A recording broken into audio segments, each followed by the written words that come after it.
लिखिए और अनुसूचित जाति की प्रमुख समस्याओं का वर्णन बताइएगा। तो अनुसूचित जाति किसे कहते हैं? अनुसूचित जाति अनुसूचित जाति समाज समुदाय की वह जाति है जिसको दलित वर्ग में रखा जाता है। ठीक है, दलित वर्ग में रखा जाता है तथा ना तो इसकी आर्थिक स्थिति मजबूत है ना ही इसकी सामाजिक स्थिति मजबूत है, उसको अब बोला जाता है अनुसूचित जाति। ठीक है, वो बिल्कुल गरीब हो। ठीक है, अब इसकी समस्याएं क्या है? इसकी समस्या, तो इसकी समस्या निम्नलिखित पहली समस्या है सामाजिक समस्या। सामाजिक समस्या में क्या आता है भाई? सामाजिक समस्या, तो भैया अनुसूचित जाति को हिंदू समाज की अन्य जातियों से अलग रखा जाता था। इसको वह अवसर प्रदान नहीं किए जाते थे जो कि अन्य जाति को किए जाते थे, जैसे कि शिक्षा के अवसर, जैसे कि मनोरंजन के अवसर, खेलने कूदने के अवसर और भाई धार्मिक स्थलों पर जाने के अवसर, ये सबसे वंचित कर दिया जाता था। ठीक है, ये उसकी सामाजिक समस्या पहली। और दूसरी है उसकी आर्थिक समस्या। ये आर्थिक समस्या में क्या है? तो आर्थिक समस्या में इनको स्वतंत्र व्यवसाय करने की छूट नहीं दी जाती थी। ठीक है, ये परंपरागत व्यवसाय पर निर्भर थे। इनका व्यवसाय था गंदगी उड़ाना, सफाई करना और चमड़े का कार्य करना। साथ में ही इनको उनके तहत जो व्यवसाय करते उनका नगद राशि नहीं दी जाती थी इन्हें। ठीक है, और भैया जिन्हें संपत्ति रखने का भी अधिकार नहीं था। तो भैया संपत्ति में ये ना तो बर्तन रख सकते थे और ना ही गहने, ना ही भैया कीमती धातु है। ठीक है, फिर है उसकी धार्मिक समस्या। तो भैया अनुसूचित जाति को धार्मिक समस्या का संबंध है भैया, मंदिरों पे नहीं जाने दिया जाता था, ना ही इनको धार्मिक पुस्तक पढ़ने से वंचित कर दिया जाता था। और भाई धार्मिक पुस्तकें पढ़ने से वंचित कर दिया जाता था, प्रवचन नहीं सुन सकते थे ये भैया, धार्मिक गाने नहीं सुन सकते थे, कीर्तन भजन नहीं सुन सकते थे। ठीक है, फिर है इनकी राजनीतिक समस्या। तो भैया राजनीतिक समस्या में इनको किसी भी प्रकार का हस्तक्षेप करने पर रोक दी, ना ही ये सुझाव दे सकते थे और ना ही ये सरकारी नौकरी दे सकते थे। ये क्वेश्चन था कि भैया जनजाति का अर्थ क्या है, इनकी समस्या बताओ। जनजाति कर दे और समस्या इसकी डिफाइन करे। समझ में आ गया भाई? अगला क्वेश्चन है भैया समाजशास्त्र का कि दहेज निरोधक अधिनियम, मोस्ट इंपोर्टेंट क्वेश्चन, इसका लगा लेना 2027 के लिए। ये नहीं बदलेगा, अगर ये बदला तो व्यापक मिलेगी। चलिए भैया, दहेज निरोधक अधिनियम किसे कहा जाता है? दहेज निरोधक अधिनियम किसे कहा जाता है? दहेज के कारण स्त्रियों पर होने वाले अत्याचार को रोकने के लिए सरकार द्वारा दहेज निरोधक अधिनियम 1961 में पास किया गया था। इसके द्वारा किसी भी रूप से दहेज लेना देना गैर जमानती अपराध घोषित किया गया, मतलब गैर कानूनी है। तो भैया दहेज निरोधक का समझ में ये क्वेश्चन है कि दहेज निरोधक के कारण स्त्रियों पर हो रहे अत्याचार को रोकने के लिए सरकार ने एक भैया अधिनियम लगाया, एक संविधान संशोधन पारित किया कब? 1961 में। इसके तहत दहेज लेना और देना कानूनन अपराध माना गया है। इसको कहा जाता है दहेज निरोधक अधिनियम। ठीक है, तो भैया दहेज निरोधक अधिनियम किसे कहते हैं? दहेज निरोधक अधिनियम स्त्रियों पर हो रहे अत्याचार को रोकने के लिए सरकार ने एक अधिनियम पारित किया था 1961 में। इसके तहत दहेज लेना और देना दोनों ही कानूनन अपराध है। समझ में आया? वेरी मोस्ट इंपोर्टेंट 2 नंबर के लिए ये क्वेश्चन, दहेज निरोधक। अगला है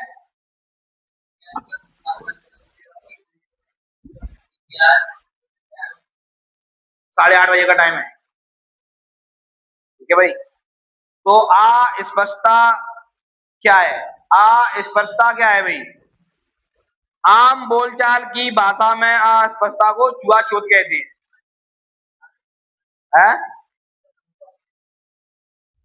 अस्पष्टता, अब अक्षमता वाला रह गया। चलिए, तो अक्षमता का अर्थ क्या है? नेक्स्ट क्वेश्चन है, अक्षमता का अर्थ क्या है? तो समाज के वह नागरिक जो किसी बीमारी, विकलांग और बेसहारा होने के कारण अस्थायी रूप से काम करने में सक्षम रह हैं, उसे इस प्रकार की स्थिति को अक्षमता तो अक्षमता का अर्थ क्या है? तो अक्षमता का अर्थ है समाज के वह नागरिक जो बीमारी, विकलांग और बेसहारा होने के कारण, बीमारी, विकलांग और बेसहारा होने के कारण किसी कार्य करने में असमर्थ रहते हैं, उसे अक्षमता कहते हैं। ठीक है, अक्षमता का अर्थ क्या है? तो बीमारी, ठीक है, स्वास्थ्य खराब और बेसहारा होना। तो कोई भी व्यक्ति, कोई भी नागरिक या फिर समाज का वह व्यक्ति जो बीमारी या विकलांगता या बेसहारा या उसके पास रोजगार नहीं है, तो इससे वो किसी कार्य को करने में असमर्थ रहता है, इसलिए उसे बेसहारा, इसलिए उसे अक्षमता कहा जाता है। अक्षमता का मतलब वो सक्षम नहीं है कार्य करने में। अगला क्वेश्चन है अस्पष्टता क्या है? तो आम बोलचाल पर बोला जाए कि अस्पष्टता एक छुआछूत को कहा जाता है। ठीक है, अस्पष्ट एक सामाजिक कृत्य है, एक सामाजिक चाल चलन है जिसके अंतर्गत निचली जातियों के लोग को कर्मकांड की दृष्टि से अशुद्ध माना जाता है।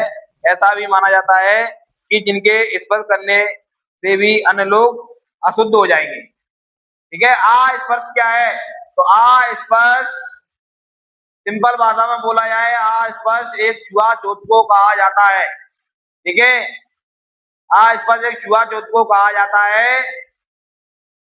अस्पर्श समाज का एक ऐसा शब्द है जिसके अंतर्गत निचली जातियों के लोग को कर्मकांड की दृष्टि से अशुद्ध माना जाता है। मतलब कि कर्मकांड का मतलब यज्ञ करने, कुछ पाठ करने, इसमें अशुद्ध माना जाता है। ऐसा ही माना जाता है अगर एक किसी व्यक्ति को छू ले तो वो भी अशुद्ध हो जाएंगे।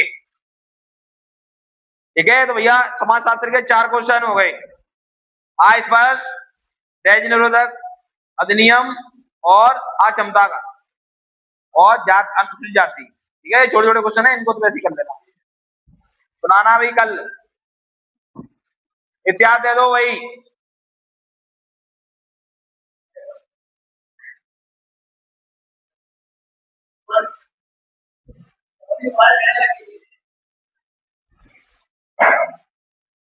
वीडियो नहीं आ जाएंगे तो मैं।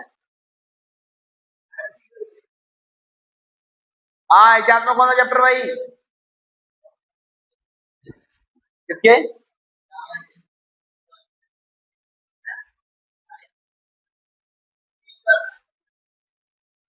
तीसरा चैप्टर, तीसरा तो हो गया भाई। हाँ ये है।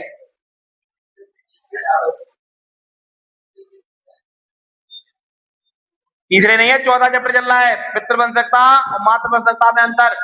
पेज नंबर 37, ये भी 37 पेज नंबर है।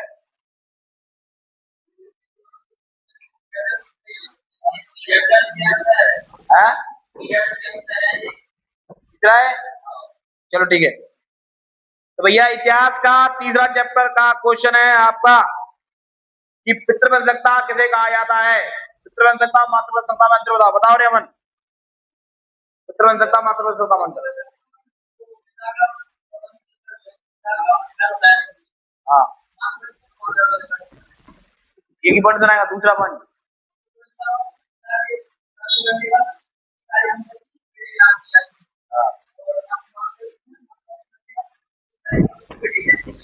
बेटी की बेटी की, चलिए। फिर मैंने बताया था कि भैया जो बड़े बड़े परिवार होते हैं ना, उसमें पितृवंशकता का महत्वपूर्ण क्यों है?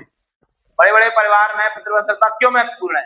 तो एक तो वंश चलाने के लिए, दूसरा उत्तराधिकारी के विवाद से बचने के लिए। वंश चलाने के लिए तो माना जाता है कि भैया लड़के ही क्या करते हैं, वंश चलाते हैं। सब लोग लड़के की पुत्री की कामना करते हैं।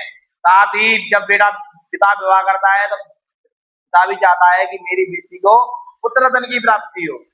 और फिर भैया का उत्तराधिकारी विवाद, तो भैया हर माता पिता नहीं चाहते कि हमारे मरने के उपरांत जो हमारी संपत्ति है उसमें विवाद उत्पन्न हो। इसलिए हर इंसान चाहता है कि हमें पुत्र धन की प्राप्ति हो। इसलिए बड़े बड़े परिवारों में पितृवंशकता अत्यंत महत्वपूर्ण है। ये कल समझाइए दोनों क्वेश्चन। आज नया क्वेश्चन है आपका, इसको होल्ड करो, ये वाला क्वेश्चन पेज 22। धर्मशास्त्रों में कितने प्रकार के विवाह का उल्लेख किया गया है उसके बारे में बताओ। धर्मशास्त्रों में कितने विवाह का उल्लेख किया गया है उनके बारे में बताओ। धर्म शास्त्रों में 2 विवाह का उल्लेख किया गया है। पहला विवाह ब्रह्म विवाह, दूसरा विवाह है देव विवाह। ठीक है, ओटी के लिए एक शब्द के लिए क्वेश्चन ये नहीं आते कि भैया धर्मशास्त्रों में कितने विवाह का उल्लेख किया गया है, 2 विवाह का। कौन सा ब्रह्म विवाह और देव विवाह। अगला क्वेश्चन है भैया आपका कि सातवाहन शासकों के अंतर्गत माताएं किस प्रकार महत्वपूर्ण मानी जाती थी। उदाहरण देकर समझाइएगा।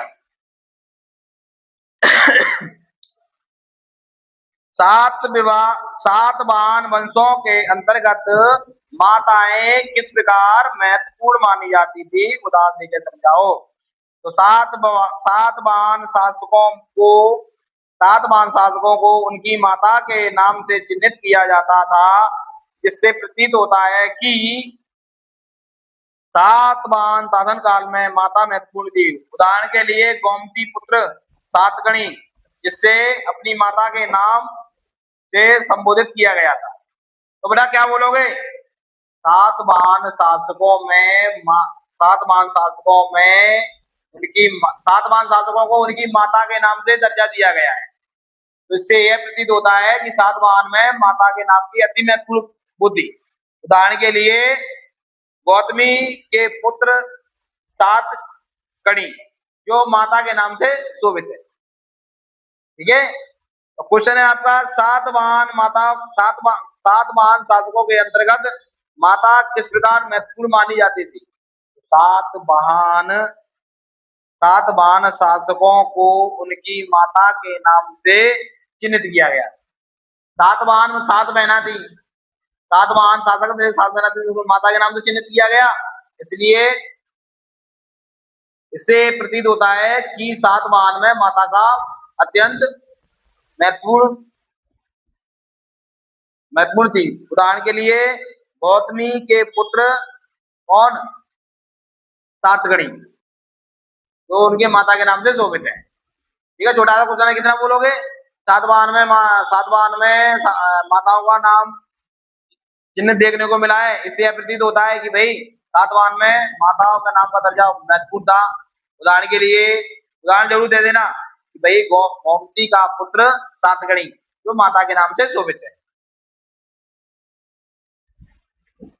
अगला क्वेश्चन है भाई तुम्हारा कि पितृवंशकता व्यवस्था की विशेषता बताइए। पितृवंशकता की व्यवस्था की विशेषता क्या क्या है? तो सुनो भाई, ध्यान दो, इसकी विशेषता बताना है पितृवंशकता की। तो पितृवंशकता में माता पिता की मृत्यु के पश्चात पुत्र उनके संसाधन का उत्तराधिकारी होता है। किसमें? पितृवंशकता। इसकी विशेषता बतानी है। अगर पिता की मृत्यु हो जाए तो उनका पूरा संपत्ति का दारोमदार किस पे आता है? उसका पूरा अधिकार कौन होता है? बेटा होता है, जो आज भी है। अधिकांश राजवंश यानी कि 6वीं शताब्दी से पितृवंशकता प्रणाली का अनुसरण करते थे। कभी कभी पुत्र के ना होने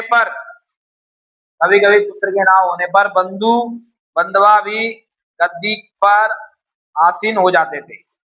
स्त्रियां भी गद्दी पर बैठ जाती थी। मतलब कभी कभार पुत्र ना होने पर, तो भैया पुत्र नहीं होता है तो फिर जमींदार का हकदार कौन होगा? चाचा ताऊ के बने बंधु बंधवा, यानी कि कोई चाचा भतीजे वगैरह। और कभी कभार तो स्त्री भी उनका आसन पर बैठ जाती थी।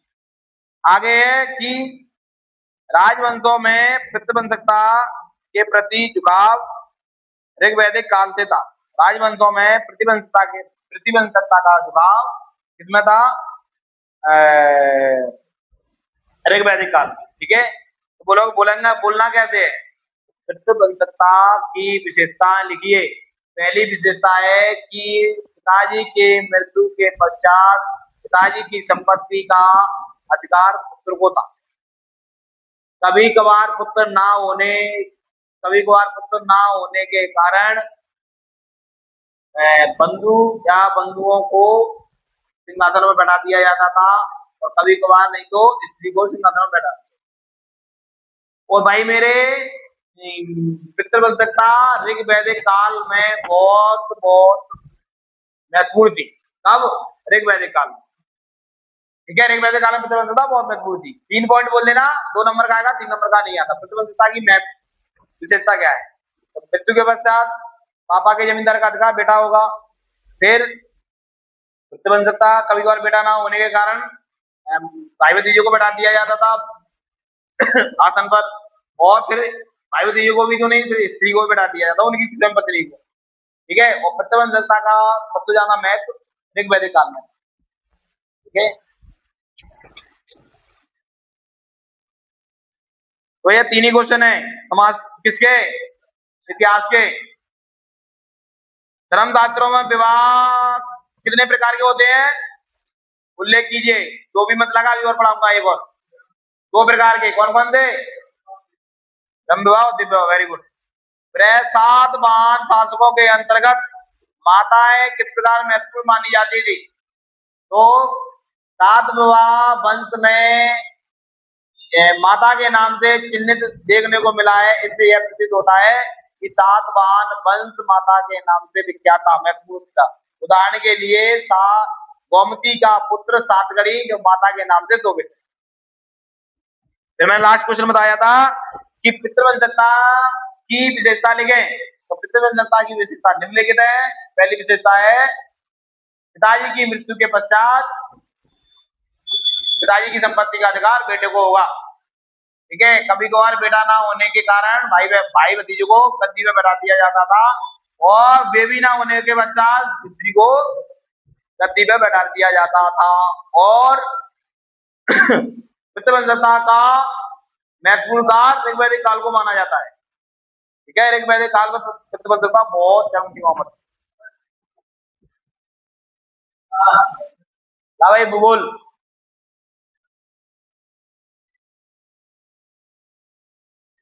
भाई निशान नींद आ रही है बेटा? अरे यार तुम लोग भी बच्चे, कभी सिर दर्द, कभी बदन दर्द, कभी दिल में दर्द। दिल में दर्द किसके होता है? सिवा के?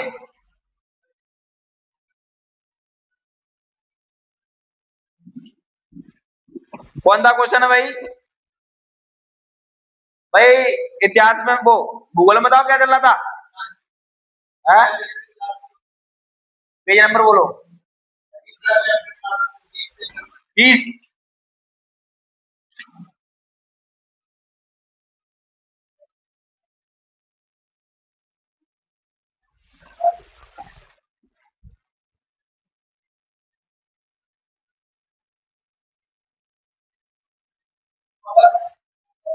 चलिए तो भैया भूगोल का है तीसरे चैप्टर का क्वेश्चन, मानव विकास के उपगमों का वर्णन बताओ। ठीक है, मानव विकास के उपगमों का वर्णन बताना है। तो इनके उपगम निम्नलिखित है। उपगम निम्नलिखित है। पहला है आय उपगम, दूसरा है कल्याण उपगम, तीसरा है आधारभूत आवश्यकता उपगम, और क्षमता उपगम। ठीक है, तो बोलेगा सर आय उपगम क्या होता है? तो मानव विकास के अध्ययन का सबसे पुराना उपगम अपने मानव विकास को आय के साथ जोड़ कर रखना है, संदर्भ में माना जाता है। तो भैया आय उपगम क्या होता है? आय उपगम वह उपगम होता है जिसमें मानव व्यवसाय करता है, व्यवसाय से आय कमाता है, पैसे धन अर्जित करता है, वही आय उपगम हो गया उसका। ठीक है, वैसे इसकी हेडिंग याद कर लेना, कोई इश्यू नहीं है। फिर कल्याण उपगम क्या होता है? यह उपगम मानव को लाभदायी अथवा सभी विकासात्मक गतियों के लक्ष्य को रूप में देखता है। यह उपगम सच्चा स्वास्थ्य और सच्चा मानवीय कल्पना पर। तो भैया कल्याण उपगम तो ऐसा उपगम जिसमें मनुष्य सभी चीजों से परिपूर्ण रहता है, उसको बोल लेते हैं कल्याण उपगम। भैया इसका तो कल्याण हो गया, बोलते हैं भाई इसको तो कल्याण हो गया, सही हो गया। भैया कल्याण उपगम किसे कहते हैं? तो कल्याण उपगम वह उपगम जिसमें मानव पूरी तरीके से परिपूर्ण रहता है, उसे कल्याण उपगम कहा जाता है। फिर आधारभूत आवश्यकता उपगम, तो आधारभूत आवश्यकता होगा मानव विकास में यह उपगम वो है जिसमें क्या होता है, मानव को आधारभूत आवश्यकता मतलब मानव को कुछ चीज की आवश्यकता पड़ी, कुछ चीज लेना है देना है तो भाई आधारभूत उपगम हो गया। और फिर है क्षमता उपगम, तो अपने क्षमता के हिसाब से उसके अंदर कितनी कितनी क्षमता है, कितनी एनर्जी है, उसको हम क्षमता उपगम कहते हैं। बाकी हेडिंग याद कर लेना, उससे क्वेश्चन बन जाएगा, उसको थोड़ा अंदर लिख लेना उसके बारे में। अगला क्वेश्चन है दूसरा, मानव विकास के आय उपगम की 3 विशेषता बताओ। तो भैया आय उपगम पर स्टार लगा लेना भैया, आय उपगम क्या है। तो मानव विकास के आय उपगम की 3 विशेषताओं को वर्णन बताओ।